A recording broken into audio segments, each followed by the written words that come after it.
नमस्कार दोस्तों, बहुत बहुत स्वागत है आप सभी का जीएस अभ्यास के इस यूट्यूब प्लेटफॉर्म पर।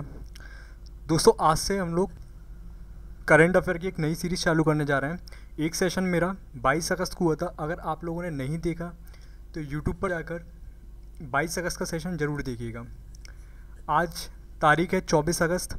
आज से न्यू सेशन हम लोग चालू कर रहे हैं। दोस्तों, इस सेशन में क्या है, पहले मैं आपको एक बार डिस्क्रिप्शन में दे देता हूँ आपको पढ़ने क्या क्या वाले हम। सबसे पहले हम लोग करंट अपडेट्स की बात करेंगे। ज़्यादा डिटेल में नहीं जाएंगे, केवल वही अपडेट्स लेंगे जो हमारे एग्ज़ाम पॉइंट ऑफ व्यू से इम्पोर्टेंट है। साथ ही साथ उससे रिलेटेड जो फैक्ट्स की हम बात करेंगे, ठीक है। फैक्ट्स के बाद में कुछ हम एमसीक्यूज़ लगाएंगे। शुरू करते हैं आज का सेशन। आज का मोटिवेशन कोट, मंजिल पे जिन्हें जाना है तूफ़ानों से डरा नहीं करते, तूफ़ानों से जो डरे मंजिल कभी पाया नहीं करते। दोस्तों, शुरुआत करते हैं 24 अगस्त आज का सेशन। दोस्तों, जो इस सेशन जो है आपका इम्पॉर्टेंट इसलिए होने वाला है क्योंकि हम यहाँ पर जो है आपके करंट अपडेट्स की तो बात करेंगे ही करेंगे, साथ ही साथ मैंने एक ऐसा सेगमेंट तैयार किया है जहाँ से क्वेश्चंस आने की प्रोबेबिलिटी 1 से 2 क्वेश्चंस आपको देखने को मिलने के पूरे चांसेस आपको हैं एग्ज़ाम में, है ना। तो लेक्चर को ध्यान से देखिएगा, प्रॉपर ध्यान से सुनिएगा। रही बात इसकी, आपकी जो पीडीएफ है वो आपको टेलीग्राम चैनल पे मिल जाएगी। जीएस अभ्यास करके टेलीग्राम चैनल है, उस पर आप ज्वाइन हो जाना, वहाँ आपको इसकी पीडीएफ मिल जाएगी, ठीक है। आज का सेशन चालू करते हैं, ठीक है। यहाँ पहले हमें देखने को मिला आपका प्रधानमंत्री वन बंधु कल्याण योजना, ठीक है। यहाँ पर बात की गई है किसकी, आपकी प्रधानमंत्री वन बंधु कल्याण योजना की, ठीक है। यहाँ पर आप देखिएगा प्रधानमंत्री वन बंधु कल्याण योजना। दोस्तों, ये योजना जो है सबसे पहले हमारे लिए इम्पोर्टेंट इसमें क्या हो जाने वाला है, ये योजना कब आई, ठीक है। योजना कब आई, इसका ईयर हमारे लिए इम्पोर्टेंट है। साथ ही साथ किस मिनिस्ट्री के तहत इसको लॉन्च किया गया था वो हमारे लिए इम्पोर्टेंट हो जाएगी, ठीक है। तो यहाँ बात करते हैं आपकी इस योजना की शुरुआत जो है आपकी 28 अक्टूबर 2014 को की गई है। वहीं इम्पोर्टेंट आपके लिए क्या, आपका 2014 को इसकी शुरुआत की गई है, ठीक है। इसे केंद्रीय जनजाति कार्य मंत्रालय ने लॉन्च किया है, ठीक है। ये आपका हो जाएगा यहाँ पे, किसने लॉन्च किया, आपका केंद्रीय जनजाति कार्य मंत्रालय ने इसको जो है लॉन्च किया है, ठीक है। वहीं अगर हम बात करते हैं आपके उद्देश्य की, तो इसका जो उद्देश्य है वो क्या है, आपका जनजाति समुदायों का समग्र विकास सुनिश्चित करना है, ठीक है। आपको जो जनजाति, आपका जो एरिया है, जो आपका जनजाति ट्राइबल रीजन है, उसका प्रॉपर डेवलपमेंट करना किस किस फील्ड में, चाहे फिर वो आपके एजुकेशन से रिलेटेड हो, हेल्थ से रिलेटेड हो, वहाँ आपका डेवलपमेंट करना, ठीक है। ओवरऑल किस चीज़ का डेवलपमेंट की यहाँ पे बात की गई है, आपकी ट्राइबल रीजन की, है ना। इस चीज़ की हमें बात देखने को मिली, ठीक है। आपके इसमें शिक्षा आ जाएगी, स्वास्थ्य आ जाएगा, आजीविका आ जाएगी, अवसर रचना शामिल है, ठीक है। योजना की अगर हम बजट की बात करें तो योजना का जो बजट है कितना, आपका 26,135.46 करोड़ इतना आपका जो है आवंटित किया गया है, ठीक है। 2021-22 से लेकर 2025-26 तक में, ठीक है। वहीं आपका जो जनजाति संस्कृति और विरासत का संरक्षण भी इसका जो है लक्ष्य है। आपका जो ट्राइबल कल्चर वगैरह होता है, उसके फेस्टिवल्स वगैरह जो इसमें सारी चीज़ इसमें इंक्लूड हो जाएगी। यहाँ पर इसको भी क्या करना है, इसको संरक्षण प्रोटेक्शन प्रोवाइड करना है, ठीक है। तो ये थी आपकी क्या, आपकी प्रधानमंत्री वन बंधु Kalyan Yojana. Exam point of view से हमारे लिए क्या इंपॉर्टेंट होने वाली है, इसका ईयर कब है, आपका 2014 28 अक्टूबर। पूरी डेट याद होती है अच्छी बात है, अगर याद नहीं होती तो दोस्तों इतनी कोशिश आप कीजिएगा कि आपको ईयर याद रहे, ठीक है। 2014 का ईयर हो जाएगा, ठीक है। दोस्तों, बात कर रहे थे हम किस चीज़ की, आपकी जनजाति की, है ना, जनजाति की। तो याद रखिएगा आपका जो नेशनल कमीशन है, आपका जो आपका नेशनल कमीशन है, national commission for schedule tribe, हम बात कर रहे हैं आपके शेड्यूल ट्राइब की, ठीक है। कैसी बॉडी है, सबसे पहली चीज़ आपकी संवैधानिक बॉडी है, किसी संवैधानिक कॉन्स्टिट्यूशनल बॉडी है, कॉन्स्टिट्यूशनल बॉडी है, ठीक है। दोस्तों, ये चीज़ जो है आपके जीएस को भी साथ में कवर करेगी, है ना। जो भी आपके फैक्ट्स वगैरह हैं जीएस से रिलेटेड, वो भी साथ में हम आपको लेके चल रहे हैं, है ना, कनेक्ट करते हुए चल रहे हैं। तो जो national commission for schedule tribe है वो आपकी एक कॉन्स्टिट्यूशनल बॉडी है। किस आर्टिकल के तहत आती है, तो आपकी आती है आर्टिकल नंबर 338 का ए, ठीक है। अब जो आपका कमीशन फॉर आपका जो शेड्यूल ट्राइब बनाता वो आपके किस अमेंडमेंट के तहत बनाता है, आपका 89th कॉन्स्टिट्यूशनल अमेंडमेंट एक्ट 2003 में आया था, जो है ना हुआ क्या था, सबसे पहले जो आपका जो national commission for schedule caste है ना, उसके तहत ये आपका आया करता था, लेकिन बाद में 89th कॉन्स्टिट्यूशनल अमेंडमेंट एक्ट लाया गया 2003 का। उसके बाद इसको जो है सेपरेट आर्टिकल में रख दिया गया। आर्टिकल नंबर हमें याद रखना है 338 का ए हो जाने वाला है, ठीक है। अब जो आपका, अब एससी की तो हमने बात कर ली अब हम बात करेंगे अभी एससी की, ठीक है। जो आपका national commission for schedule caste है, शेड्यूल कास्ट, वो किस आर्टिकल में आता है? वो आता है आपका आर्टिकल नंबर 338 में। National commission for schedule tribe, वो किस में आता है आपका? आर्टिकल नंबर 338 के ए में आ जाएगा। National commission for backward class की अगर हम बात करते हैं तो आपका आ जाएगा 338 के बी में आ जाएगा। यहाँ तक क्लियर होना चाहिए बात, ठीक है। किस पार्ट में ये सब आ रहा है, या बाकी अगर हम बात करें किस भाग में आ रहा है, ये आपका आ रहा है पार्ट 15 कॉन्स्टिट्यूशन के, ठीक है। इतनी चीज़ आपको क्लियर होना चाहिए, ठीक है। साथ में हम लोग जीएस लेके चले, करंट अफेयर तो हमारा मेन टॉपिक है ही, साथ में जीएस भी आपको पता होना चाहिए, ठीक है। ये हमने बात कर ली आपकी, ठीक है। प्रधानमंत्री वन बंधु कल्याण योजना, ईयर क्या है आपका? 2014 इंपॉर्टेंट रहेगा, ठीक है। नेक्स्ट हम बात करते हैं आपकी खेलो इंडिया वाटर स्पोर्ट्स फेस्टिवल। खेलो इंडिया वाटर स्पोर्ट्स फेस्टिवल दोस्तों ये हाल ही में देखने को मिला था। अगर हम इसकी बात करें कब हुआ था आपका ये खेलो इंडिया वाटर स्पोर्ट्स फेस्टिवल, तो ये हुआ था आपके अगस्त में हुआ था, 21 से लेके 23 अगस्त तक के बीच में हुआ था, ठीक है। 21 से लेके 30 अगस्त तक 2025 में ये हुआ, ठीक है। इसके अगर हम मास्कॉट की अगर हम बात करें, मास्कॉट की क्या था आपका? Himalayan Kingfisher, Himalayan Kingfisher. ये जो आप पिक्चर देख रहे हैं इसमें आपको ये दिख रहा है, यही है आपका मास्कॉट, क्या है ना, ये जो आपका है ये क्या आपका मास्कॉट, इसका नाम क्या है आपका? हिमालयन किंगफिशर, याद रखना, ठीक है। क्या हम बात कर रहे हैं आपकी खेलो इंडिया वाटर स्पोर्ट फेस्टिवल की हम लोग बात कर रहे हैं। कहाँ पर आयोजित हुआ? इम्पोर्टेंट होने वाला है श्रीनगर में, ठीक है। श्रीनगर में कहाँ पर हुआ था आपका? डल झील जो थी, डल झील की अगर हम बात करें, डल लेक की अगर हम बात करें तो दोस्तों ये जो आपकी फ्रेश वाटर लेक है ना, फ्रेश वाटर लेक है, मीठे पानी की झील है, फ्रेश वाटर लेक है। किसके लिए फेमस है, या फिर हम कह सकते हैं कि इसका जो डल लेक है इसका अन्य नाम क्या है? तो अन्य नाम की अगर हम बात करें तो इसको कहा जाता है आपका श्रीनगर ज्वेल्स। क्या कहा जाता है इसको? मैं ऊपर लिख देता हूँ यहाँ पे, श्रीनगर ज्वेल, ये आपकी डल झील को कहा जाता है, ठीक है। अन्य नाम इसका क्या है आपका? लेक ऑफ फ्लावर भी हम इसको कह सकते हैं। लेक ऑफ फ्लावर क्यों कह रहे हैं? क्योंकि यहाँ पर क्या आपकी फूल जो है आपके ज़्यादातर हमें यहाँ देखने को मिलते हैं। डल झील की हमने बात करी, क्या हमारे लिए इंपॉर्टेंट है उसकी बात करते हैं। खेलो इंडिया वाटर स्पोर्ट फेस्टिवल कहाँ पर हुआ? श्रीनगर में हुआ। कहाँ पर? डल लेक में। डल लेक का अन्य नाम क्या है? तो अन्य नाम की अगर हम बात करें तो हम पढ़ गया था आपकी श्रीनगर ज्वेल्स हो जाने वाला है, ठीक है। उसके बाद एक और नाम हमने देखा था, क्या है आपका? लेक ऑफ फ्लावर है। 21 से 23 अगस्त तक 2025 में हुआ। मास्कॉट याद रखना है, इंपॉर्टेंट है। क्या है इसका मास्कॉट? आपका हिमालयन किंगफिशर, ये फोटो में आप देख सकते हैं, ठीक है। नेक्स्ट हम बात करते हैं यहाँ पे ऑनलाइन गेमिंग बिल 2025 की। दोस्तों अगर आपने मेरा 22 अगस्त का लेक्चर लिया होगा तो आपको इससे रिलेटेड बातें पता होंगी जो हमने ऑनलाइन गेमिंग बिल के बारे में जानी थी, ठीक है। एक बार और जान लेते हैं क्या है आपका ऑनलाइन गेमिंग बिल। दोस्तों ये आपका जो ऑनलाइन गेमिंग बिल है 2025 अगस्त में पास किया गया था, ठीक है। मेरा आपसे प्रश्न है, मुझे ये बताइए किस सदन में ये पास हुआ? क्या ये लोकसभा में हुआ या फिर ये राज्यसभा में? कमेंट करके बताइएगा। चलिए मैं बता देता हूँ आपको, लोकसभा में पारित हुआ, ठीक है। आपका जो ऑनलाइन गेमिंग बिल 2025 है वो आपका लोकसभा में पारित हुआ। कब हुआ? अगस्त 2025 में पारित हुआ, ठीक है।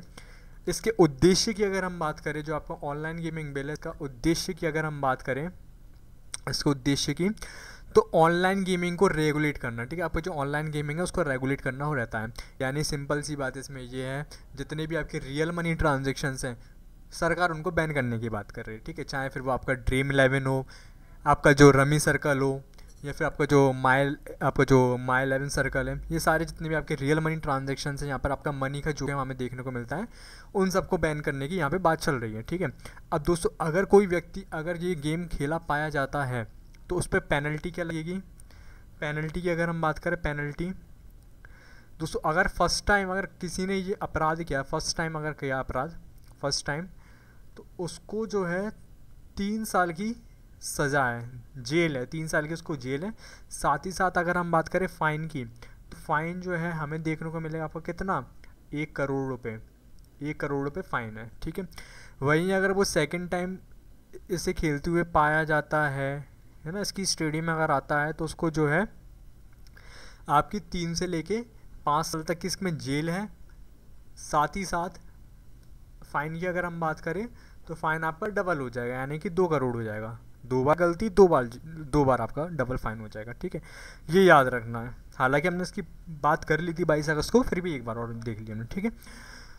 तो इसका जो फोकस है किस पे, आपकी धोखाधड़ी पे, लत और अवैध लेन देन को रोकना। जो आपकी जो ऑनलाइन गेमिंग वगैरह रहती है उससे आपकी जो लत लग जाती है, फिर आपका जो रियल मनी ट्रांजैक्शंस है, आपका जो पैसा खतरे में आ जाता है, उसके बारे में इसमें बात की गई है, ठीक है।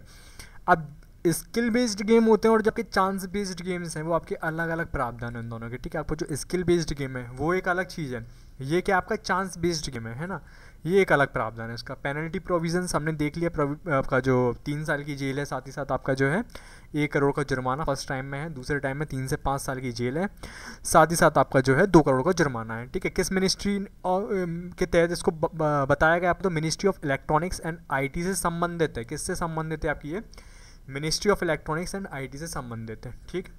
अगला प्रश्न उठाते हैं आपका ये। दोस्तों पहली चीज़, जितनी भी आपको ये मैं बता रहा हूँ पूरे एग्ज़ाम पॉइंट ऑफ व्यू से, एग्ज़ाम पॉइंट ऑफ व्यू है, ठीक है। कुछ भी हमने एक्स्ट्रा बातें इसमें नहीं कर रहे, उतना पढ़ रहे हैं जितना हमारा काम हो जाए, है ना। ज़्यादा डिटेल में हम जाएंगे नहीं, और ज़्यादा फैक्ट्स मैंने उठाए भी नहीं है, लिमिट में ही है जो कुछ भी है ना। तो उसको आप देखिएगा, और पूरी PDF जो है आपको टेलीग्राम चैनल पर मिल जाएगी, है ना। देखते हैं आगे, जो आपका इंडिया ब्लॉक है ना, तो यहाँ पर नाम याद रखना। पहली चीज़ आपका क्या, बी सुदर्शन रेड्डी, ठीक है, बी सुदर्शन रेड्डी। क्या यहाँ पर इंडिया ब्लॉक ने बी सुदर्शन रेड्डी को किस पद के लिए नामित किया, किस पद के लिए आपका जो है नॉमिनेट किया, नॉमिनेट की यहाँ बात चल रही है ना, किसको नॉमिनेट किया, बी सुदर्शन रेड्डी को, ठीक है। बी सुदर्शन रेड्डी को नॉमिनेट किया, किस पद के लिए किया, वाइस प्रेसिडेंट पद के लिए किया, वाइस प्रेसिडेंट पद के लिए किया, ठीक है। अच्छा, बी सुदर्शन रेड्डी जो है वो कौन रहे हैं, आपके फॉर्मर सुप्रीम कोर्ट के जज रहे हैं, फॉर्मर सुप्रीम कोर्ट के जज रहे हैं बी सुदर्शन रेड्डी, इनके बारे में हमने बात कर ली, ठीक है। अब बात करते हैं हम किस चीज़ की, आपके वाइस प्रेसिडेंट की। वाइस प्रेसिडेंट ऑफिस की अगर हम बात करें, वाइस प्रेसिडेंट की अगर हम ऑफिस की अगर हम बात करें, तो हमारे लिए अनुच्छेद इसका इंपॉर्टेंट हो जाने वाला है कि इसका कौन से अनुच्छेद में आपका वाइस प्रेसिडेंट आता है, क्योंकि लेटेस्ट करंट न्यूज़ है ये, तो आपके लिए जानना इंपॉर्टेंट है ना। किस में आता है, आर्टिकल नंबर 63 अनुच्छेद 63 में हमें ये देखने को मिलेगा। किस भाग में आता है, तो पार्ट 5 में हम देखने को मिलेगा। इसकी जो मेन हेडिंग है वो हो जाएगी आपकी द यूनियन, याद रखिएगा, ठीक है। Vice president office. अब जो वाइस प्रेसिडेंट है दोस्तों, आप मुझे बताइए इसका अपॉइंट कौन करता है, वाइस प्रेसिडेंट को बताइए, ठीक है। वाइस प्रेसिडेंट को अपॉइंटमेंट नहीं होता है इसका होता है इलेक्शन, ठीक है। ये इलेक्टेड होता है, इलेक्टेड। किस सिस्टम बेसिस पे इसको इलेक्ट किया जाता है, इलेक्टोरल सिस्टम के बेसिस पे, इलेक्टोरल सिस्टम बेसिस पे, इलेक्टोरल सिस्टम बेसिस पे इसको जो है इलेक्ट किया जाता है, अपॉइंट नहीं किया जाता, इलेक्ट किया जाता है। यहाँ तक आपको बात याद होना चाहिए, है ना। ये हमने बात कर ली आपकी किसकी, वाइस प्रेसिडेंट, उससे रिलेटेड आर्टिकल्स की, पार्ट की, है ना। इलेक्टेड होता है नहीं होता वो हमने देख लिया आपका, ठीक है। अब मुझे आप बताइए पहला वाइस प्रेसिडेंट कौन रहा है, पहला वाइस प्रेसिडेंट एस राधाकृष्णन, जो आपके एस राधाकृष्णन है, राधाकृष्णन, वो आपके पहले वाइस प्रेसिडेंट रहे हैं, ठीक है। ये तो यहाँ पर हमने देखा आपका बी सुदर्शन रेड्डी को जो है आपका नॉमिनेट किया है किसके लिए, वाइस प्रेसिडेंट ऑफ इंडिया के लिए, जो कि हाल ही में क्या रहे हैं आपके फॉर्मर जज ऑफ सुप्रीम कोर्ट के जज रहे हैं, है ना। चलिए आगे बात करते हैं दोस्तों। ललित कला अकेडमी अवार्ड हाल ही में किसको मिला है ना, ललित कला अकेडमी अवार्ड की अगर हम बात करें हाल ही में किसको मिला है, तो ये यहाँ पर आप नाम देखिएगा, प्रेमचंद्र पुखाराम्बम को, है ना, प्रेमचंद्र पुखाराम्बम को मिला है। कौन है ये, स्कल्प्टर है ना, स्कल्प्टर है, मूर्तिकारक है आपकी ये। तो प्रेमचंद्र पुखाराम जो है, इनको जो है आपका ललित कला अकेडमी अवार्ड मिला है। भारतीय मूर्तिकार है मणिपुर से इनका संबंध कहाँ से? मणिपुर से। 2-3 चीज़ें यहाँ पे हमें याद रखना है, वो क्या है? जो आपकी जो प्रेमचंद्र पुखराम्बम है, इनका संबंध मणिपुर से है। ललित कला अकेडमी अवार्ड इन्हें मिला है, ठीक है। इसकी स्थापना कब हुई? 1954 में हुई। मिनिस्ट्री ऑफ कल्चर के अंतर्गत ये आता है। कौन सा? आपका ललित कला अकेडमी अवार्ड, ठीक है। हर वर्ष जो है आपके कलाकारों को सम्मानित किया जाता है। इसका जो उद्देश्य है वो आपका ललित कला को बढ़ावा देना है, ठीक है। राशि की अगर हम बात करें, कितनी राशि दी जाती है, तो दोस्तों राशि की अगर हम बात करें तो राशि जो है आपकी 2 लाख रुपए दी जाती है, ठीक है, 2 लाख रुपए। वहीं अगर कोई छात्रवृत्ति है तो उसको कितनी मिलती है? कोई अगर छात्र है तो उसको कितनी मिलती है? आपकी 20,000 से 25,000, डिपेंड करता है कैटेगरी पर, है ना, अपनी अपनी कैटेगरी किस फील्ड में है ना, वो हम देख लेंगे। तो यहाँ से याद रखना आपको क्या? प्रेमचंद्र पुखराम्बम के बारे में, ललित कला अकेडमी अवार्ड से इनको सम्मानित किया गया हाल ही में, है ना। मणिपुर से इनका संबंध रहा है। नेक्स्ट हम बात करते हैं आपकी किसकी? वर्ल्ड यूथ आर्करी चैंपियनशिप, ठीक है। वर्ल्ड यूथ आर्करी चैंपियनशिप 2025 की कहाँ आयोजित हुई? तो आयोजित के बारे में हम देखेंगे। आपका कनाडा में इसको आयोजित किया गया है। कनाडा में कहाँ पे? विनीपेग में। कनाडा में कहाँ पे? विनीपेग में इसका आयोजित हुआ है, कनाडा में, ठीक है। आयोजन जो इसका था अगस्त 2025 में हुआ था। अंडर वर्ल्ड आर्करी फेडरेशन के अंदर ये आती है। किसके अंदर आती है? आपके अंतर्गत आती है आपकी अंडर वर्ल्ड आर्करी फेडरेशन, इसके अंतर्गत हमें ये देखने को मिल जाती है, ठीक है। दोस्तों इसके अंदर जो है आपकी युवा भी आती है, साथ ही साथ आपको जो जूनियर कैटेगरी दोनों शामिल है। कौन कौन से? युवा भी है और जो आपकी जूनियर कैटेगरी है वो भी इसमें शामिल है, ठीक है। भारत के कई खिलाड़ी प्रतिभाग कर रहे हैं अंतर्राष्ट्रीय महत्व का प्रतियोगिता, ठीक है। अंतर्राष्ट्रीय महत्व की जगह है प्रतियोगिता। बात कर रहे हैं हम आपकी कनाडा की, तो इतना याद रखो, कनाडा की जो कैपिटल है, कनाडा की जो कैपिटल है वो क्या आपकी? ओटावा, ओटावा, ठीक है। ये इसकी क्या है? आपकी कनाडा की कैपिटल है, याद रखिएगा। तो नेक्स्ट हम बात करते हैं आपकी डीप ओशियन मिशन की। डीप ओशियन मिशन ने कितनी गहराई तक डाइव रिकॉर्ड की? ये हमारे लिए इम्पॉर्टेंट है, भारत के लिए भी इम्पॉर्टेंट है। क्यों इम्पॉर्टेंट है? यहाँ समझते हैं। देखो भारत, क्योंकि भारत का अब तक का सबसे गहरा डाइव है, आपका भारत का जो है आपका अब तक का सबसे गहरा डाइव है। कितना है? 5002 किलोमीटर, 5002 मीटर है। कितना है? 5002 मीटर, 5002 मीटर, ठीक है। कहाँ पर देखने को मिला है? नॉर्थ अटलांटिक में। नॉर्थ अटलांटिक में हमें देखने को मिला है, नॉर्थ अटलांटिक में हमें देखने को मिला, ठीक है। किस मिनिस्ट्री ने इसको जो है लॉन्च किया था? आपका तो मिनिस्ट्री का आपका नेतृत्व किसने किया था? आपका इसका नेतृत्व की अगर हम बात करें तो आपका मिनिस्ट्री ऑफ अर्थ साइंस आ जाएगा। इसका जो लक्ष्य की अगर हम बात करें तो आपके समुद्री संसाधनों का अध्ययन करना, ये क्या है आपका? जो डीप ओशन मिशन हुआ था 5002 मीटर का, इसका जो मिशन था, इनका मिशन यानी कि जो आपके लक्ष्य की अगर हम बात करें वो क्या आपका? समुद्री संसाधनों का क्या करना? अध्ययन करना, ठीक है। समुद्री जैव विविधता और खनिजों पर फोकस, ये इनका हो जाने वाला है, ठीक है। नेक्स्ट हम बात करते हैं दोस्तों, आपके कुछ भी सजेशंस हो कमेंट करके मुझे ज़रूर बता दीजिएगा, ठीक है।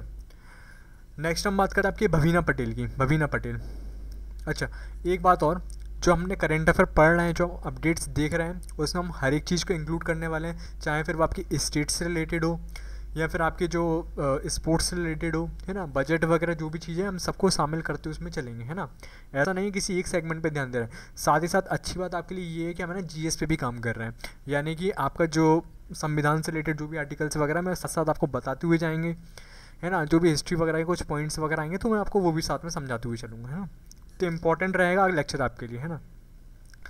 भवीना पटेल की अगर हम बात करें तो भवीना पटेल किस खेल में विश्व नंबर 1 बनी, है ना। भवीना पटेल, जो आप जो फोटो देख रहे हैं ये कौन है? भवीना पटेल है, ठीक है। इनका खेल संबंध अगर हम बात करें उन किस खेल से संबंध है तो इनको हो जाएगा आपका पैरा टेबल टेनिस से। किससे? पैरा टेबल टेनिस से। ये जो है हाईलाइट भी हुई थी कब? आपके टोक्यो पैरा ओलंपिक हुआ था। कब हुआ था आपका? 2020 में हुआ था आपका, है ना। पैरा ओलंपिक हुआ था आपका, पैरा ओलंपिक हुआ था टोक्यो में, टोक्यो पैरा ओलंपिक, है ना, 20। तो इससे इनका संबंध भी रहा था, इसलिए और ज़्यादा इंपॉर्टेंट है इनके लिए। आपकी जो भवीना पटेल हैं, इनका संबंध जो है आपका पैरा टेबल टेनिस से रहा है। हिस्टोरिक गोल्ड इन्हें मिला है, इनकी उपलब्धि की बात करें तो हिस्टोरिक गोल्ड इन्हें मिला है, साथ ही साथ सिल्वर मिला है यूएसए, ठीक है। भारत की पहली महिला है पैरा टेबल टेनिस वर्ल्ड जो कि नंबर 1 पे आई हैं। टोक्यो पैरा ओलंपिक 2020 में इनको जो है सिल्वर मेडलिस्ट यानी कि सिल्वर मेडल मिला था टोक्यो ओलंपिक में। इनको जो है पद्मश्री से अवॉर्डी हैं, यानी कि पद्मश्री से क्या आपकी ये सम्मानित है ना। प्रेरणा है किसके लिए? जो आपके डिसेबल्ड स्पोर्ट्स कम्युनिटी के जो रोल मॉडल हैं उनके लिए क्या है आपकी प्रेरणा है। इसकी हमने बात करी भवीना पटेल की, ठीक है।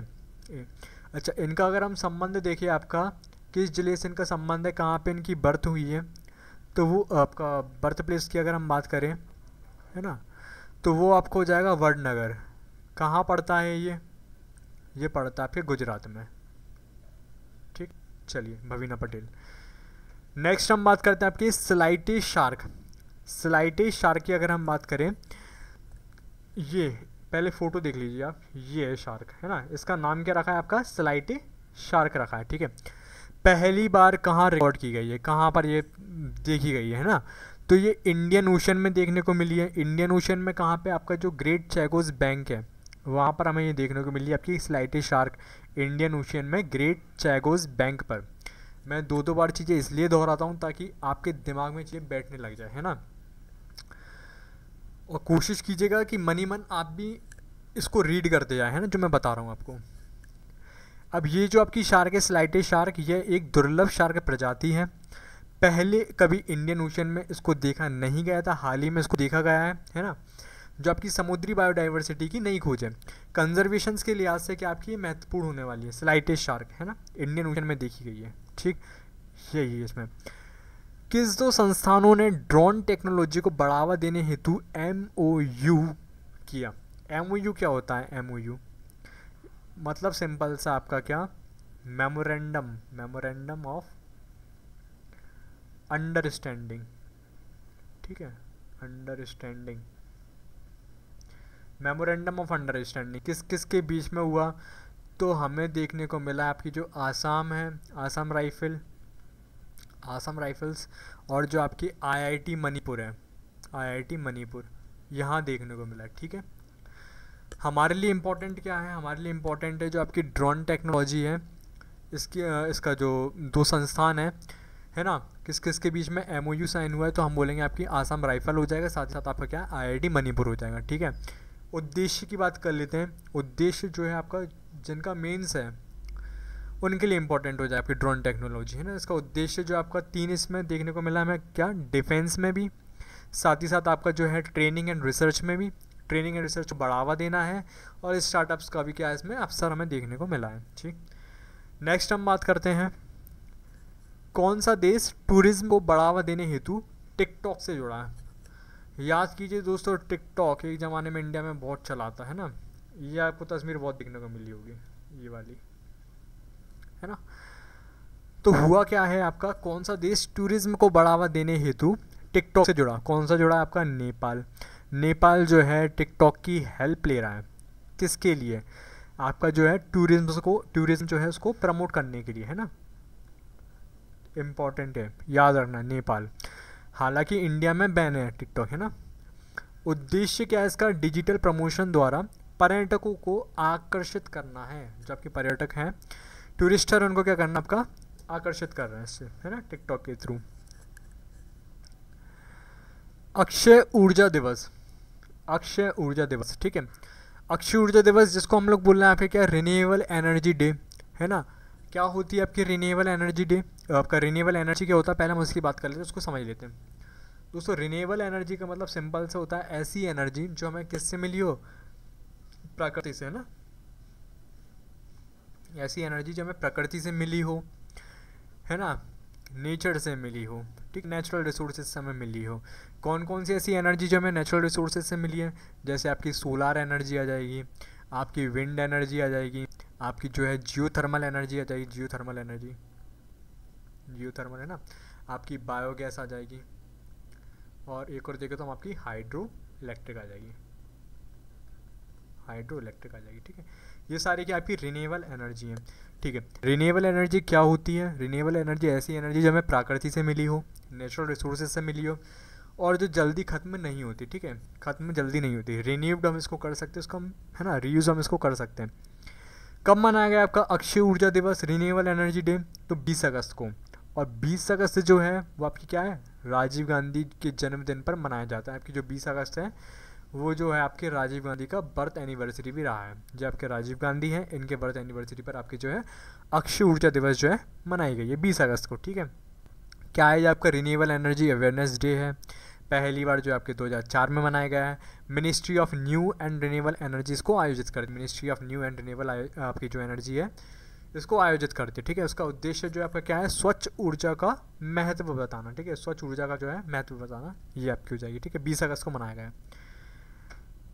नेक्स्ट हम बात करते हैं आपके स्वदेशी आपका जो प्रोजेक्ट कुशा, ठीक है, प्रोजेक्ट कुशा, प्रोजेक्ट कुशा।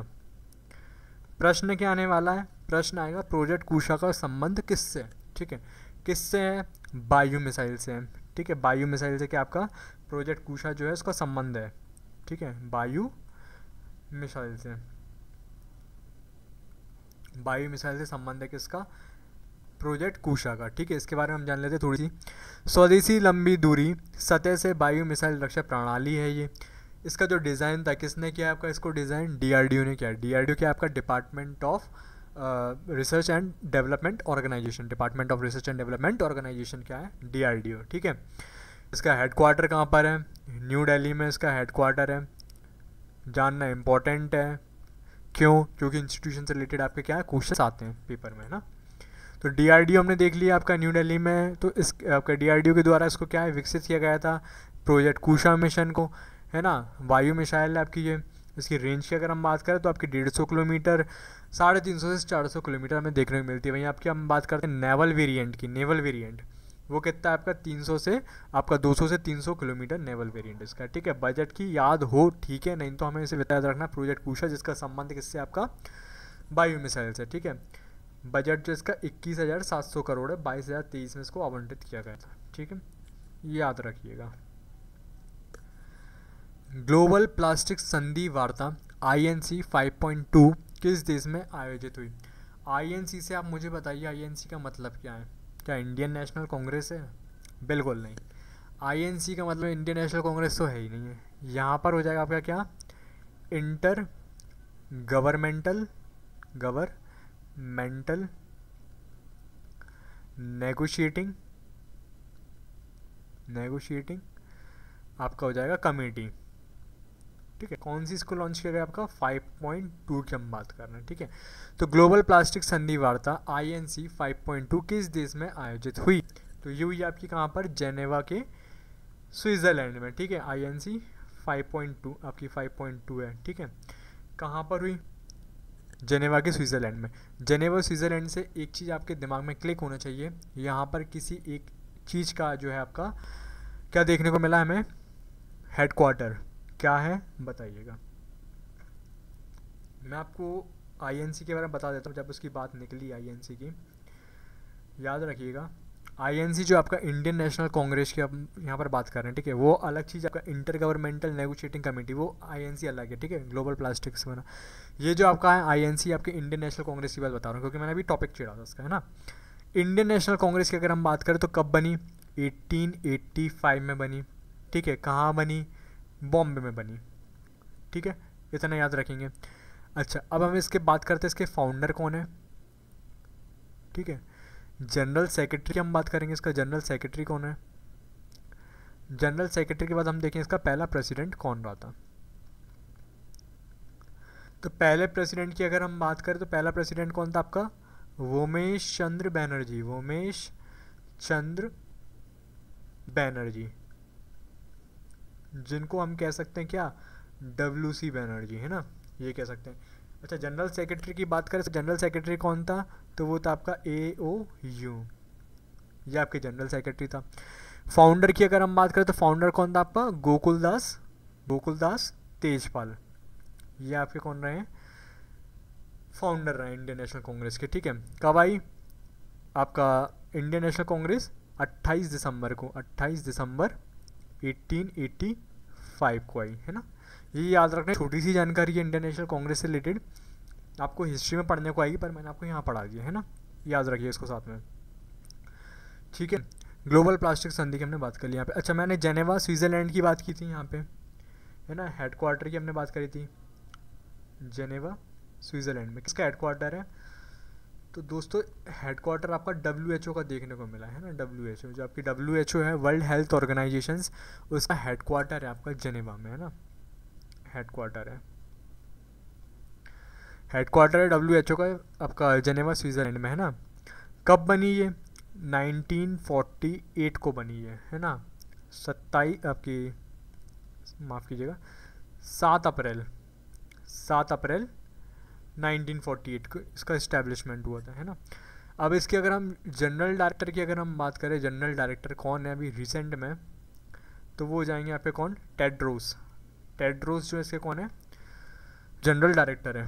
ठीक, इतनी बात याद रखिएगा, एग्जाम पॉइंट ऑफ व्यू से इम्पॉर्टेंट है ना। हेडक्वार्टर कहाँ पर है, इस्टेब्लिशमेंट कब हुआ, जनरल डायरेक्टर कौन है ना। भाई हमने आपकी इंडियन नेशनल कांग्रेस की बात भी कर ली थी। इस फैक्ट से देखो हमने कितने सारे टॉपिक छेड़ दिए, है ना। तो आपके लिए इम्पोर्टेंट रहने वाला है लेक्चर। तो अब हम बात करते हैं आपकी किस हवाई अड्डे पर आवर्जन मतलब इमिग्रेशन क्लियरेंस के लिए नया AI संचालित कॉरिडोर शुरू किया गया है। ठीक है, अब मैं आपको बता देता हूँ सबसे पहले इमिग्रेशन का मतलब क्या है, समझिएगा। इमिग्रेशन का मतलब सिंपल सा है, ऐसा व्यक्ति जो अपनी कंट्री छोड़कर दूसरी कंट्री में परमानेंटली, याद रखिएगा, परमानेंटली रहने जा रहा हो, शिफ्ट हो रहा हो, है ना, उसका बोलते हैं इमिग्रेशन। ठीक है, एग्जाम्पल के तौर पे मान लीजिए कोई व्यक्ति है इंडिया छोड़कर अब वो कहाँ जा रहा है? दुबई, परमानेंटली शिफ्ट होने जा रहा है, तो उसको हम क्या कहेंगे? आपका इमिग्रेशन, है ना। माइग्रेशन अलग चीज़ है, ये आपका इमिग्रेशन है ना।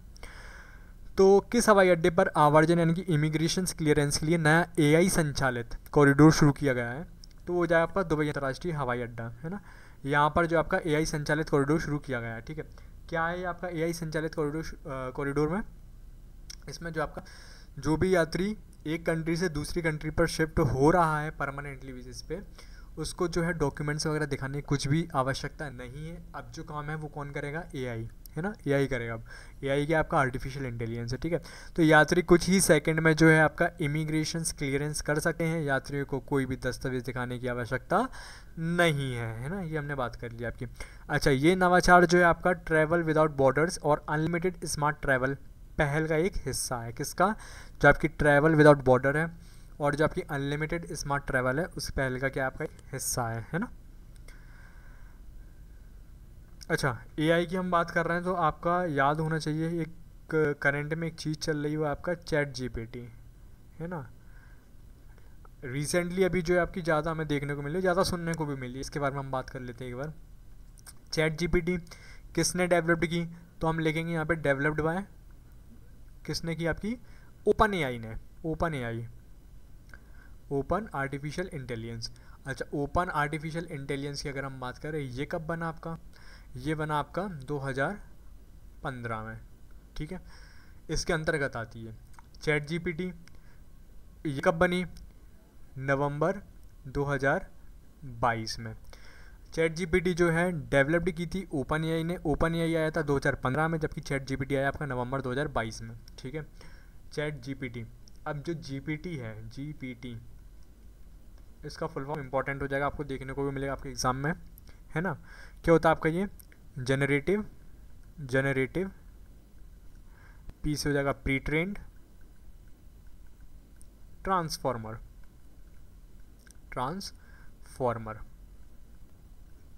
ठीक है, जो आपका GPT है, GPT क्या आपका? जनरेटिव प्री ट्रेंड ट्रांसफॉर्मर ये है ना। हमने बात कर ली आपकी किसकी?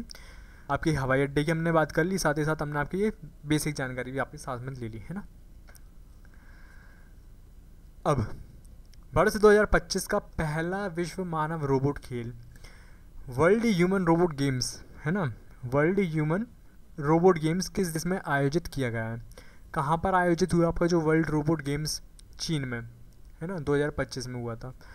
किस भारतीय मूल की महिला को ब्रिटेन की सबसे कम उम्र की जो आपकी सॉलिसिटर नियुक्त किया गया है? ठीक है, किसको नियुक्त किया गया? आपकी भारत की, आपकी जो है भारतीय मूल की महिला हैं जिनको ब्रिटेन में सॉलिसिटर नियुक्त किया गया है। ठीक है, ये जो आप पिक्चर दिख रहे हैं, ये कौन है? आपकी कृषांगी मेश्राम। ठीक है, कृषांगी मेश्राम जो है इनका नाम है, याद रखिएगा। सबसे कम उम्र की हैं जिनको जो है आपका सॉलिसिटर नियुक्त किया गया है, कहाँ पर? ब्रिटेन में। ठीक है, भारतीय मूल की हैं ये, है ना।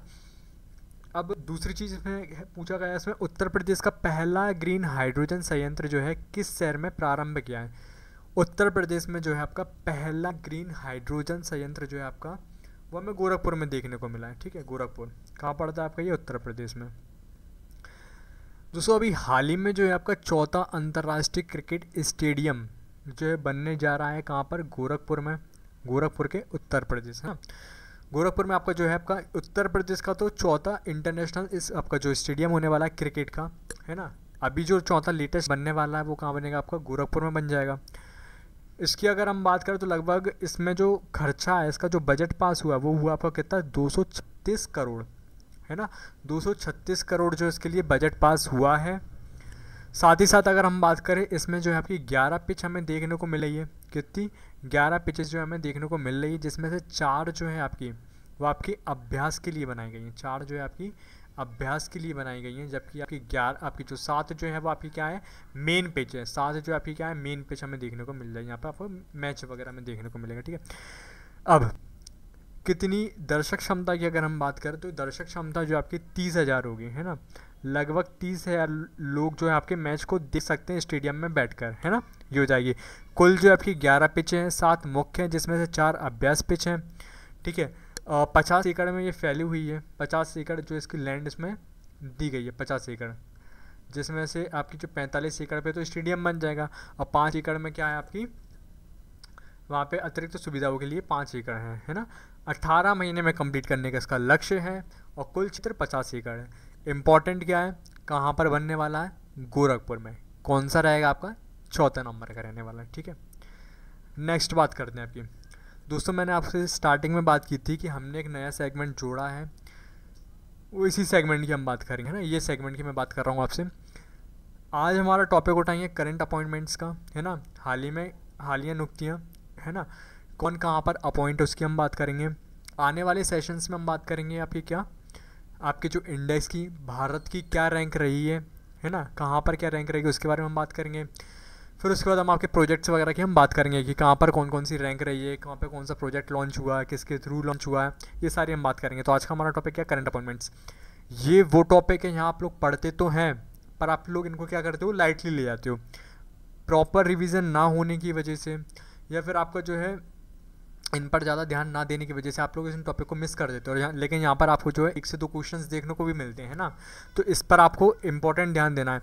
आप चाहो तो इसका स्क्रीनशॉट ले सकते हो, या फिर इसको एक अलग से रजिस्टर में नोट डाउन करके इसका डेली रिवीजन कर सकते हो। ठीक है, नहीं तो फिर सबसे बेस्ट रहेगा आप टेलीग्राम चैनल पर जाना, वहाँ आपको इसकी PDF मिल जाएगी, डाउनलोड करना, और डेली बेसिस पे कम से कम 5 मिनट आप इसको देकर इसका रिवाइज ज़रूर करिए। ठीक है, यहाँ से क्योंकि हमें क्वेश्चंस देखने को मिलते हैं। ठीक है, तो शुरू करते हैं आपकी हालिया नियुक्तियाँ की हम बात करें, करंट अपॉइंटमेंट्स की अगर हम बात करें तो CISF के DG कौन बने। ठीक है, जो आपके CISF के DG कौन बने, तो इसका आंसर है आपका राजविंदर सिंह भट्टी। जो आपके राजविंदर सिंह भट्टी वो आपके CISF के DG बने हैं। ठीक है, भारतीय थल सेना आर्मी प्रमुख कौन है, तो वो जाएंगे आपके उपेंद्र द्विवेदी। भारतीय थल सेना आर्मी प्रमुख कौन है, उपेंद्र द्विवेदी हो जाएंगे। ठीक है, भारतीय नौसेना नेवी प्रमुख कौन है, तो नेवी प्रमुख कौन है आपके भारतीय नौसेना के, वो जाएंगे आपके दिनेश कुमार त्रिपाठी। भारतीय वायुसेना एयरफोर्स प्रमुख कौन है, अमरप्रीत सिंह। कौन हो जाएंगे आपके वायुसेना के, अमरप्रीत सिंह। रटना नहीं है इन चीज़ों को, बस आप इतना करना, डेली 5 मिनट दे के इनका रिविज़न करते रहना बस। ठीक है, डेली देखना है आपको ये चीज़ें।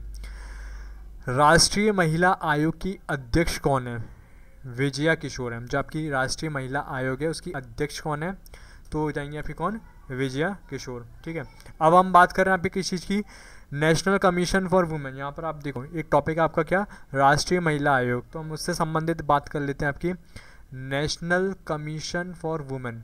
जो आपके नेशनल कमीशन फॉर वुमेन है, कैसी बॉडी है ये आपकी, तो हम बोलेंगे आपकी ये एक स्टैट्यूटरी बॉडी है, स्टैट्यूटरी बॉडी है। ठीक है, किस एक्ट के तहत बनाया गया ये आपका कमीशन, तो हम बोलेंगे आपका जो आपका national commission for women act कौन से नंबर का आया था आपका, 1990 का। ठीक है, इस एक्ट के तहत इसको बनाया गया था।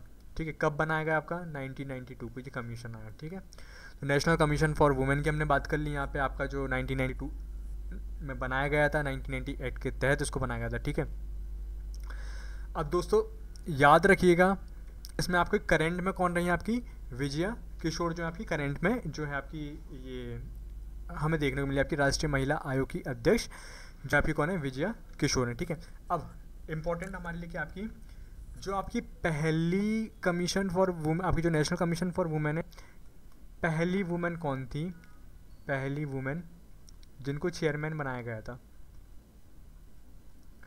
पहली वुमेन कौन है जिनको चेयरमैन बनाया गया था, तो वो जाएंगे आपकी कौन, जयंती पटनायक। कौन है आपकी, जयंती पटनायक, जयंती पटनायक। नाम इम्पॉर्टेंट है इसलिए मैंने आपको यहाँ पे बता दिया। हमेशा किसी भी कमीशन आप पढ़ो इतना याद रखना उसका जो फर्स्ट चेयरमैन कौन रहा था और प्रेजेंट चेयरमैन कौन है।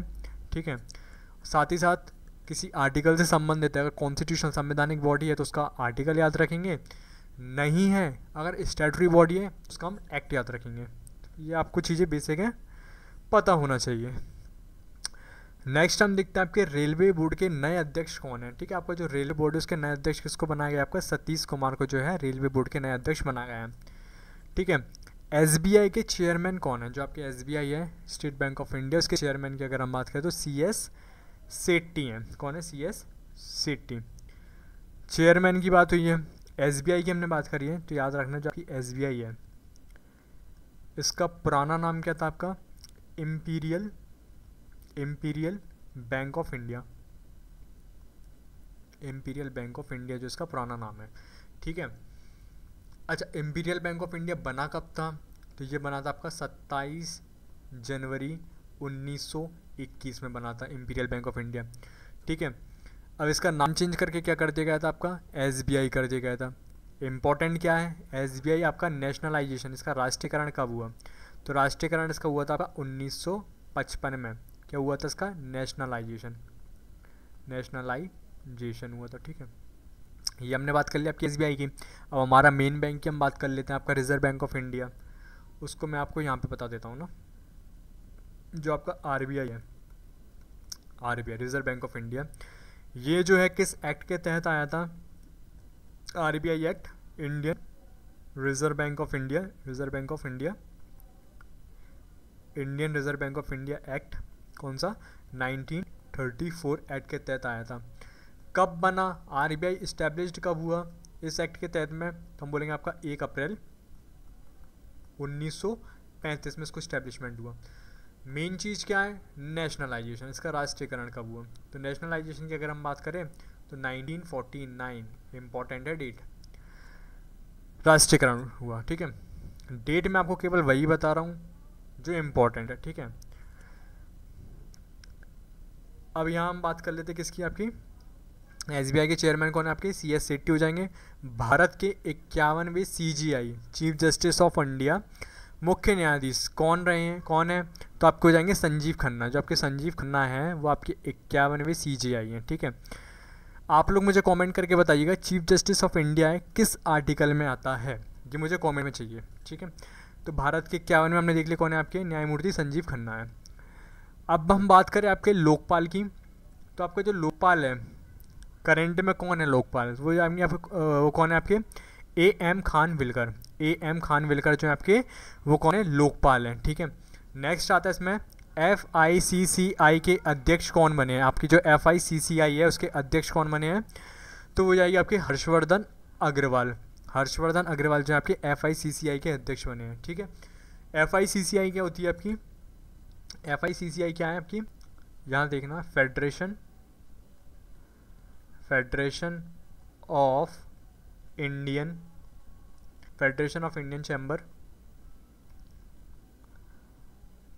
Chamber of commerce and industry. ठीक है, ये इसका फुल फॉर्म हो जाएगा किसका, फिक्की का, है ना, FICCI का, federation of Indian chamber of commerce and industry हो जाएगा। ठीक है, नेक्स्ट है ब्रह्मोस एरोस्पेस के प्रमुख कौन है, जो आपके ब्रह्मोस एरोस्पेस के प्रमुख की अगर हम बात करें तो वो हो जाएंगे यहाँ पे कौन, डॉक्टर जयतीर्थ राघवेंद्र जोशी। ठीक है, जो डॉक्टर जयतीर्थ राघवेंद्र जोशी हैं वो कौन है, आपके ब्रह्मोस एरोस्पेस के प्रमुख हैं। ठीक है, सीआरपीएफ के डीजी कौन है, जो आपकी सीआरपीएफ है, सीआरपीएफ के डीजी कौन है, तो हो जाएंगे कौन, ज्ञानेंद्र प्रताप सिंह, ज्ञानेंद्र प्रताप सिंह हो जाने वाले, ठीक है। अब हम बात करें आपके इसरो के प्रमुख कौन है, बी नारायण, कौन है आपके, बी नारायण है इसरो के प्रमुख हैं, ठीक है। ICAI चार्टर्ड अकाउंटेंट संस्थान के 73वें अध्यक्ष कौन है, आपके जो चरणजोत सिंह नंदा, ठीक है। ICAI की हम बात कर रहे हैं, चरणजोत सिंह नंदा जो आपके अध्यक्ष बनाए गए हैं, 73वें हैं, ठीक है। SBI कार्ड के MD और CEO कौन है, तो सलीला पांडे, सलीला पांडे जो है आपके SBI कार्ड के MD और CEO हैं, ठीक है। अब यहाँ से क्या आपका जो हमें क्या देखने को मिला, आपकी जो करंट अपॉइंटमेंट्स हैं वो यहाँ पर हम पढ़ते हुए जा रहे हैं, तो हमने लगभग मेन चीज़ें जो आपकी कवर कर ली, ठीक है। वरना आप लोग क्या है इसको स्किप कर देते हो, यहाँ से आपके क्वेश्चंस आने के चांसेस बने रहते हैं, ठीक है।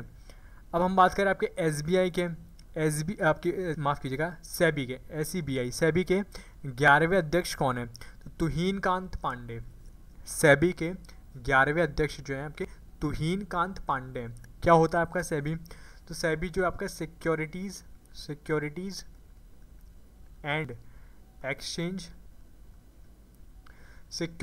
And exchange board of India है। कहाँ पर देखने को मिलता है ये हमें देखने को मिलता है आपका मुंबई में। कब बना, 1992 में ये बना, ठीक है। तुहीन कांत पांडे इसके क्या है, अध्यक्ष हैं, ठीक है। बार काउंसिल ऑफ इंडिया के अध्यक्ष कौन है, जबकि बार काउंसिल है उसके अध्यक्ष कौन है, Manan Kumar Mishra, bar council of India के अध्यक्ष मनन कुमार मिश्रा हैं। जबकि भारतीय बैंक संघ IBA के CEO कौन है, अतुल कुमार गोयल हैं, ठीक है। यहाँ तक अब जो हमने कंप्लीट कर लिया आपके करंट अपॉइंटमेंट्स, ठीक है। अगला जो हमारा टॉपिक होगा यानी कल के जो सेशन होगा उसमें हम किस चीज़ की बात करेंगे, आपके इंडेक्स की हम बात करेंगे, ठीक है। तो लेक्चर से जुड़िएगा ज़रूर दोस्तों। अब हम बात कर लेते हैं कुछ आपके MCQs की, है ना, मतलब ओवरऑल हम कवर करके चल रहे हैं, ज़्यादा MCQs नहीं है, डेली बेसिस पे हम 10 से 15 MCQs लगाया करेंगे ताकि आपका इधर उधर की बातें भी साथ में क्या है कवर होती जाए, है ना। देखिएगा, खेलो इंडिया वाटर स्पोर्ट्स के आपका स्पोर्ट्स फेस्टिवल 2025 का शुभांकर क्या है, मास्कॉट क्या है ना। हाँ, अभी हम पढ़ के आए, जैसे हमने लेक्चर स्टार्ट करा था हमने तभी देखा था आपका खेलो इंडिया वाटर स्पोर्ट्स जो है आपका कहाँ पर हुआ, श्रीनगर में हुआ, कहाँ पर, डल लेक में, ठीक है। मास्कॉट क्या है इसका, हिमालयन किंगफिशर इसका जो है मास्कॉट है, ठीक है। डल लेक से रिलेटेड हमने 2-3 बातें याद देखी थी, कौन कौन सी, इसका अन्य नाम क्या था डल लेक का, साथ ही साथ हमने देखा था आपका डल लेक जो है फ्रेश वाटर लेक है ना। ये 21 से 23 अगस्त 2025 में हुआ था आपका खेलो India water sport festival Srinagar में, ठीक है।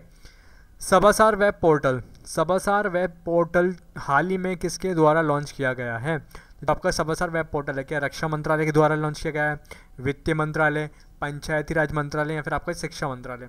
तो सभासार वेब पोर्टल जो है आपका पंचायती राज मंत्रालय के तहत इसको जो है लॉन्च किया गया है, ठीक है। नेक्स्ट देखते हैं, दिल्ली में किसके द्वारा द्वारका एक्सप्रेसवे और अर्बन आपका जो एक्सटेंशन रोड 11 का लोकार्पण किया गया है, ठीक है। किसने किया है, द्वारका एक्सप्रेसवे और जो अर्बन एक्सटेंशन रोड 11 जो है उसका लोकार्पण किसने किया है, क्या नितिन गडकरी ने किया है, नरेंद्र मोदी, अमित शाह या फिर आपके जो है जतिन प्रसाद, है ना।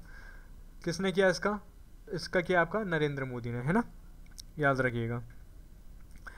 ऑपरेशन फाल्कन, अगर हम बात करें आपके ऑपरेशन फाल्कन, आपको पिक्चर में भी देखने को मिल रहा है ऑपरेशन फाल्कन, इसका संबंध जो है दोस्तों आसाम से है, इसका संबंध जो किससे है, आसाम से। ऑपरेशन फाल्कन किस राज्य में शुरू किया गया था, तो आपका हो जाएगा आसाम, ठीक है। आसाम इसका जो है सही आंसर हो जाएगा, ये ऑपरेशन फाल्कन के बारे में है, ठीक है। एशिया हॉकी कप 2025 के लोगो, शुभंकर और ट्रॉफी का अनावरण, ठीक है, किसके द्वारा किया गया था, क्या नरेंद्र मोदी, नीतीश कुमार, अनुराग ठाकुर या कोई नहीं। इसका सही आंसर क्या होना चाहिए आपका, नीतीश कुमार इसके जो है सही आंसर हो जाएगा, ठीक है। नागालैंड के राज्यपाल का अतिरिक्त प्रभार हाल ही में किसे सौंपा गया, आपका जो नागालैंड है, जो आपका नागालैंड है उसके जो राज्यपाल हैं उसका अतिरिक्त प्रभार किसे सौंपा गया है, RN रवि, आनंदीबेन पटेल, अजय कुमार भल्ला या कोई नहीं। इसका आंसर हो जाएगा अजय कुमार भल्ला, जिनको जो है आपका नागालैंड के राज्यपाल का अतिरिक्त प्रभार जो है सौंपा गया है। किसे? अजय कुमार भल्ला को। ठीक है। एनडीए द्वारा उपराष्ट्रपति का उम्मीदवार किसे घोषित किया गया है? दोस्तों कुछ ही दिनों में हम हमारी क्लास जो है लाइव कर देंगे, तो वहाँ पर आप लोग कमेंट करना। ठीक है। जो भी एमसीक्यूज चलेगी सीरीज, उस वक्त आप लोग कमेंट करके मुझे बताइए करेगा। ठीक है। एनडीए द्वारा उपराष्ट्रपति का उम्मीदवार किसे घोषित किया गया है? किसे किया गया था आपका उपराष्ट्रपति? एनडीए का द्वारा उपराष्ट्रपति का उम्मीदवार किसे घोषित किया गया है? संतोष गंगवार, आर.एन. रवि, सीपी राधाकृष्णन या फिर आरएफ मोहम्मद खान को। ठीक है। आरिफ मोहम्मद खान किसको किया गया था? ये जो आप देख रहे हैं ये कौन है आपके? सीपी राधाकृष्णन। इन्हीं को एनडीए द्वारा उपराष्ट्रपति का उम्मीदवार घोषित किया गया है। किसके? आपका जो सीपी राधाकृष्णन है इन्हें। ठीक है। यही है, देख लीजिए अच्छे से, ये आपके सीपी राधाकृष्णन। अगली हम बात करते हैं आपके वांग यी किस देश के विदेश मंत्री? ठीक है। विदेश मंत्री की बात की गई है यहाँ पे, जिनका नाम यहाँ पर लिया गया क्या? आपका वांग यी। ठीक है। वांग यी जो भारत की 2 दिवसीय यात्रा पर आए हैं। ठीक है। वांग यी जो है आपके विदेश मंत्री हैं, भारत 2 दिवसीय यात्रा पर आए हैं। ठीक है। इनका संबंध किससे था? इनका संबंध दोस्तों चीन से था। ठीक है। चाइना से था इनका संबंध, जो कि अभी हाल ही में इंडिया में आए 2 दिवसीय यात्रा पर। ठीक है।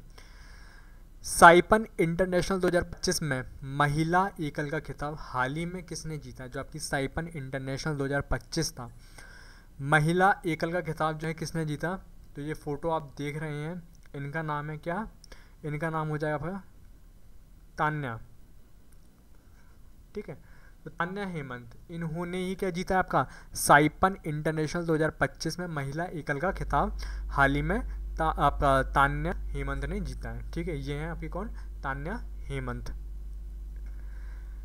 नेक्स्ट और लास्ट क्वेश्चन आज के सेशन का, मैं चाहता हूँ इसका आंसर आप सभी लोग मुझे कमेंट करके बताइएगा। ठीक है। किस राज्य सरकार द्वारा बुजुर्गों और दिव्यांगों को राशन सामग्री उनके घर पहुंचाने के लिए मुख्यमंत्री थायुमनवर योजना की शुरुआत की गई है?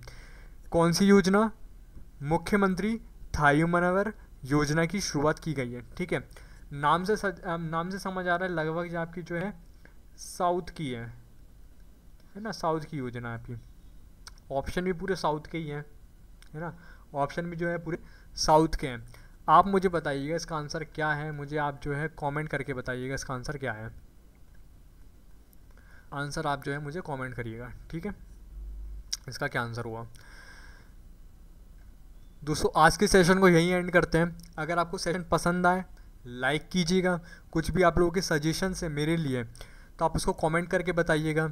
और दोस्तों ये हमारा टेलीग्राम चैनल है, जीएस अभ्यास करके है, जीएस अभ्यास, इसको आप लोग ज्वाइन कर लीजिएगा, है ना? जितनी भी पीडीएफ है आपको यहीं आपको मिल जाया करेंगी, करंट अफेयर्स की, और जो भी आपके लेक्चर्स होंगे उनके बारे में आपको अपडेट्स दे दिया जाएगा। तो इस चैनल से आप ज़रूर जुड़िएगा। ठीक है। लेक्चर कैसा लगा कमेंट करके बताइएगा, कुछ भी सजेशंस हो मेरे लिए वो आप मेरे को बताइएगा। ठीक है। तो यही लेक्चर हम एंड करते हैं। दोस्तों एक अच्छी बात ये है, जीएस अभ्यास के 3000 सब्सक्राइबर क्रॉस कर चुके हैं। जो हमारा जीएस अभ्यास चैनल है, जीएस अभ्यास हमारा जो चैनल है उसने टोटल 3000 सब्सक्राइबर जो है क्रॉस कर लिए। सब जो है नेहा मैम का प्रयास था और आप सभी स्टूडेंट्स की सपोर्ट, है ना? आप सभी स्टूडेंट्स का सपोर्ट्स रहा है, उसके बिना ये पॉसिबल ही नहीं था। तो ऐसे ही अपना सपोर्ट्स बनाए रखिएगा। जो कुछ भी आपको लगे बाकायदा आप कमेंट करके बताइएगा। ठीक है। और बहुत बहुत धन्यवाद आपका, इतने सब्सक्राइबर आपने बनाए, इतने सब्सक्राइबर आपने। ठीक है। कोशिश कीजिएगा, बने रहिएगा हमारे साथ जीएस अभ्यास में। ठीक है। चलिए धन्यवाद दोस्तों, जय हिंद, आपका दिन शुभ हो।